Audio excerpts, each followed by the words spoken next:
So we are back with another episode of upcoming mods for Fallout 4, the series where I show you guys currently work in progress mods for hopefully all of our favorite game, Fallout 4. This video is going to be slightly different than some of the normal episodes. Normally I do almost like a rapid fire where I show you 10 or so mods. This time I'm going to be showing you a few less mods, but definitely more detailed ones where you go a little bit more in depth. If you guys do enjoy the series or the content in general, you can leave a like or a comment that helps boost it with like YouTube's internal rating system, so it looks like there's more audience interaction. But with that, we could just jump into the regular video.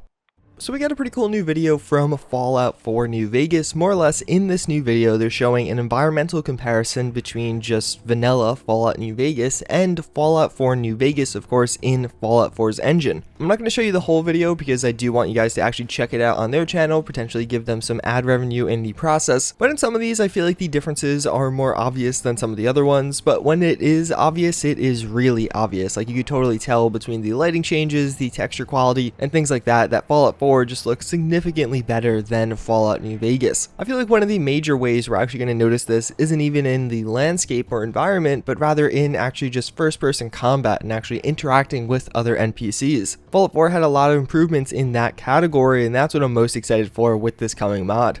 So we got a minor one that I think a lot of you guys will find pretty interesting. That's going to be a Captain America outfit. Of course, lately there's been a ton of craze around the Marvel Cinematic Universe, of course, with Avengers Infinity War recently coming out. And we're getting what looks like a pretty cool outfit for Fallout 4, fortunately being both male and female. Again, it's a pretty minor one, but I just wanted to shout it out because I imagine a lot of you guys would actually enjoy using this on yourself or maybe one of your companions.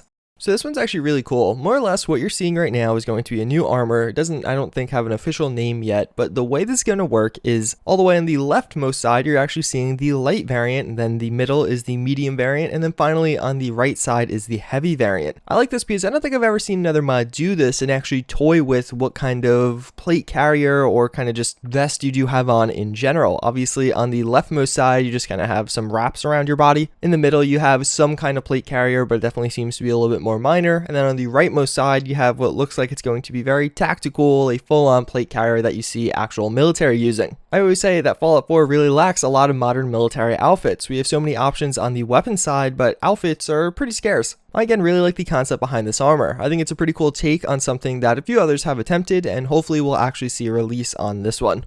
So then we do have Full Metal Panic. This is actually a mod that's currently released. It's adding in a bunch of Gundam power armors into Fallout 4. And more or less what you're seeing in the background of this one is actually going to be some updates coming to the current mod. Now, I am super uninformed about Gundam and just this category of mods in general, so I'm not going to embarrass myself with actually trying to talk about it. But I know some of you guys really do enjoy these. A lot of people have actually requested me to cover this in the past, so I wanted to show you these screenshots because they do look really cool, just objectively from an armor standpoint. And of course, there will be a link to them down below if you guys want to find out more. So we got another one of these big updates from Kovadanga, who is of course working on a number of World War II era things. So to start things off, the first thing we're looking at is the Mauser C96. We're actually getting some cool in-game screenshots of this, actually at the crafting table and in-game. It looks pretty cool. I definitely like this one. I think it's going to be a cool machine pistol to actually get in Fallout 4. That's not something we have a ton of. There's a few mods that add in like an Uzi and things like that. But you know, maybe some of us want to go for that old school effect. In addition, we actually do have the M1912. So this is one that I really like. I like how it looks quite distinctively different, but still looks quite familiar with many of the other pistols we do have.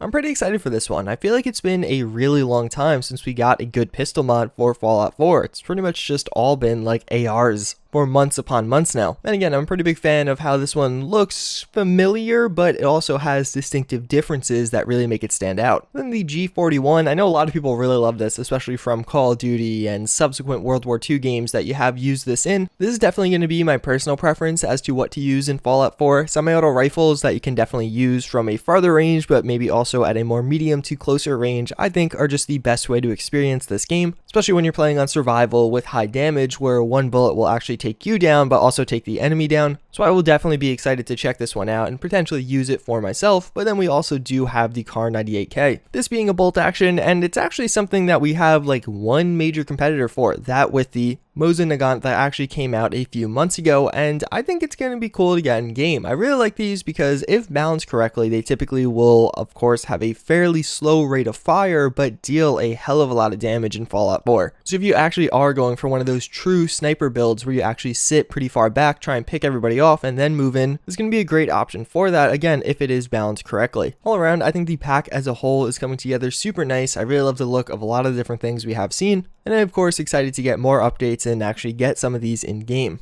Alright, so this last one looks absolutely amazing. Of course, if you can't tell, it's going to be an ODST armor in Fallout 4. I've actually shown you guys this a few times in the past. And although, yes, it looks amazing, like the ODST armor, the ODST helmet does look pretty awesome. You'll be able to apply different paint jobs to the helmet so you can get that distinctive look, whether you want to look like a true ODST or something a little bit different for Fallout 4. But what's even cooler is some of the special effects that are going to be associated with this. So this first video is actually going to be of the visor. When you take out your gun, you are going to actually have that overlay effect on allies and enemies. That's going to be cool because this is meant to be a high-tech helmet. It's fairly minor, but I feel like the sound effects, everything coming together in that little video just makes me way more excited for this than if it was just a typical armor. Then we actually do have the active camo effect. This is actually something already in Fallout 4, of course. The previous one is also, but not in exactly the same way. So you'll be invisible as you're crouching or sneaking around, but as soon as you engage in combat or something like that, you will become visible again. But then there's also a sprint effect. So I don't know if I like this or hate this. I think I'm going to actually have to use it in game. I get motion sickness for a lot of these different effects. Hopefully it's disableable, but if I like it, I definitely like the way it looks. It's just, I don't know if I'm actually going to be able to handle that while playing through Fallout 4. Even beyond that, we have some more screenshots of just the helmet in action, some of the different other colors it's going to have, and of course the traditional helmet. And they also detail some of the coming features. They actually mentioned how there's going to be custom HUD overlays. That's going to be freaking awesome. If when I put on this helmet, I actually get different or more pertinent at certain times information that when I'm not using this helmet will definitely get me to be a user. I think that's an awesome idea and concept that hasn't been properly explored in this game, and also more attachments and some other surprises that they obviously aren't mentioning. All around, this looks amazing. I'm obviously biased here. I'm a huge fan of Halo. It's probably my favorite game series of all time, except the recent games suck. But over the past 6 to 8 months, I've been really happy to see this kind of surge of Halo mods in Fallout 4, and it's very exciting to see it continuing. And no, before someone asks, I don't have an update on the Misraya Armory. I don't really know what's going on with that, but as soon as I do know, I will keep you informed. That's pretty much going to wrap it up for this video, but I actually wanted to share something pretty interesting for today's psychology fun fact of the day, and what that's going to be on is this thing called the overkill effect. The overkill effect is actually going to be a cognitive bias that causes people to prefer explanations that are simpler in nature compared to explanations that are a bit more complex or harder to understand in nature. So an example of this would be like, alright, let's say you are trying to decide whether vaccinating your kids is appropriate or not. One person comes to you and is like, nope, vaccinations cause cancer, definitely don't do that. Alright, nice and simple, cancer's bad, definitely don't want that in my kid, so sure, hard pass on vaxxing. But then someone else comes up to you and they're like, no, vaccinations are good. They start citing different studies. They say how, oh, it's only like 1 in a million of people that actually have some of those negative effects, and you should definitely be vaxxing your kids, giving you a massive pile of information and facts that actually back up your claim. Well, this is going to be known as the overkill effect. That pile of information and facts is actually going to be ineffective at changing people's mind because it's simply too complex for them to process. The simple claim that vaccine gives your kids cancer is, straightforward, simple, you get it immediately, and